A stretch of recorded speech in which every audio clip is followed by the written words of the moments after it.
pencairan THR dan gaji ke-13 tahun 2022 untuk PNS, TNI dan Polri, dan pensiunan. Kapan disalurkan? Berikut ini jadwal pencairan THR dan gaji ke-13 untuk PNS, TNI, dan Polri.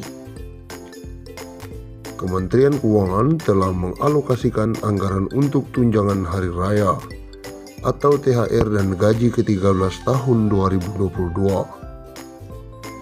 Skema pembayaran THR dan gaji ke-13 sudah diatur dalam Undang-Undang Anggaran Pendapatan dan Belanja Negara atau APBN 2022. Hanya saja belum dipastikan besaran THR dan gaji ke-13 yang akan dibayarkan untuk pegawai negeri sipil, anggota Polri, TNI dan pensiunan PNS, dan pensiunan TNI Polri.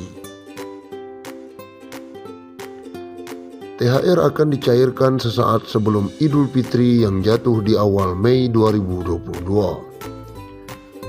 Jika mengacu tahun-tahun sebelumnya, pencairan THR dilakukan 2 minggu sebelum Lebaran atau pada April. Sedangkan gaji ke-13 biasanya cair bertepatan dengan tahun ajaran baru, yang tahun ini jatuh pada sekitar bulan Juni atau Juli. Sekedar diketahui, besaran THR dan gaji ke-13 pada tahun lalu dipangkas karena alasan pandemi COVID-19. Pada tahun 2021, THR dan gaji ke-13 tanpa tunjangan kinerja, hanya gaji pokok dan tunjangan melekat saja. Bagaimana dengan nasib THR dan gaji ke-13 tahun ini? Direktur Jenderal Anggaran Kementerian Keuangan, Isa Ramawarta, belum memastikan hal itu.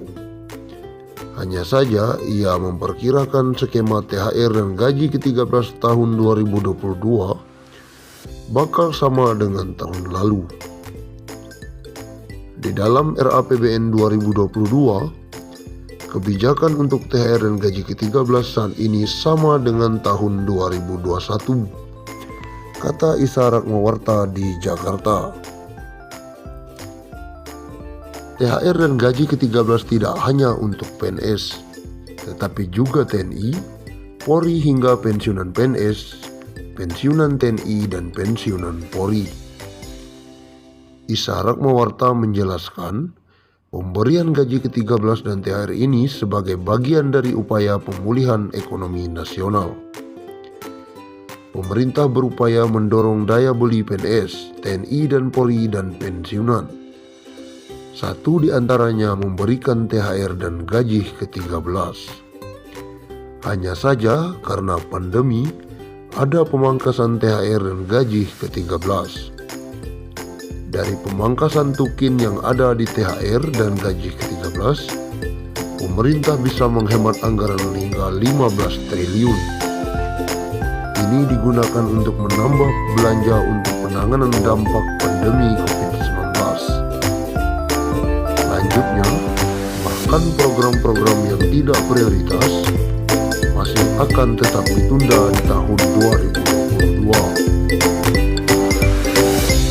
Sehingga anggaran bisa difokuskan untuk membantu masyarakat hingga pelaku usaha yang paling terdampak. Berikut gaji pokok dan tunjangan yang diterima PNS, TNI, dan Polri yang akan jadi dasar perhitungan THR dan gaji ke-13 nanti. Gaji PNS golongan 1, lulusan SD, golongan 1A, Rp1.560.000 hingga Rp2.335.000. Golongan 1B, Rp1.700.000 hingga Rp2.400.000. Golongan 1C, Rp1.776.000 hingga Rp2.577.000. Golongan 1D, Rp1.850.000 hingga Rp2.686.000. Selanjutnya, golongan 2B, Rp2.200.000 hingga Rp3.500.000. Golongan 2C, Rp2.300.000 hingga Rp3.600.000. Golongan 2D, Rp2.390.000 hingga Rp3.820.000. Golongan 3 lulusan S1 sederajat. Golongan 3A, Rp2.579.000 hingga Rp4.236.000. Golongan 3B, Rp2.680.000 hingga Rp4.415.000. Golongan 3C, Rp2.800.000 hingga Rp4.600.000. Golongan 3D, Rp2.920.000 hingga Rp4.797.000. Golongan 4A, Rp3 juta hingga Rp5 juta.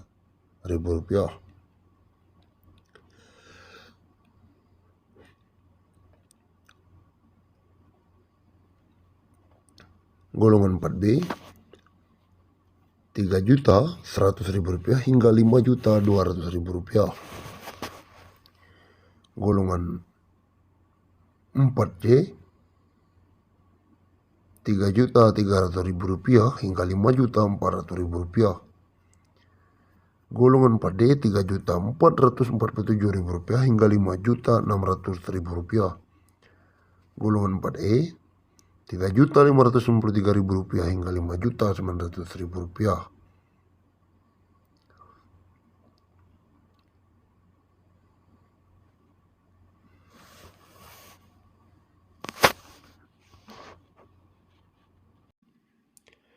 Ini ternyata insentif yang dijanjikan Jokowi bagi para PNS.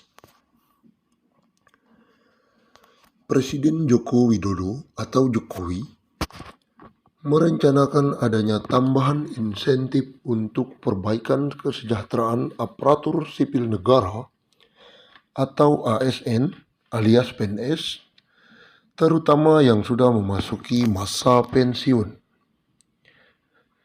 Menteri Keuangan Sri Mulyani Indrawati mengatakan, fokus pertama pemerintah adalah menggencarkan reformasi pensiunan ASN TNI dan Polri.